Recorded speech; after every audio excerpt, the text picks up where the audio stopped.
Maglalapag ulit tayo. So dito tayo sa bagong gawang daan papuntang San Teodoro, papuntang Kupang. Yan. So dito natin lalapag mga tropa sa may tulay. Yan. So ang iiwan natin dito mga tropa ay itong isang langis. Isang langis na motul mga tropa, tapos samahan natin ng handle grip. Yan.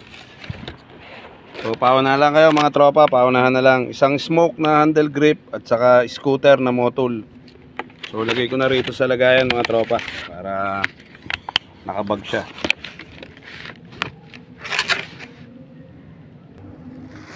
So ayun mga tropa, ipapatong ko lang to dito.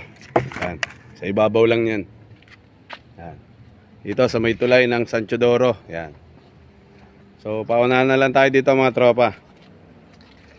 Pa-follow na rin ako mga tropa at pa-share na rin. Tapos pa-comment na lang ako kung sino makakakuha. Okay.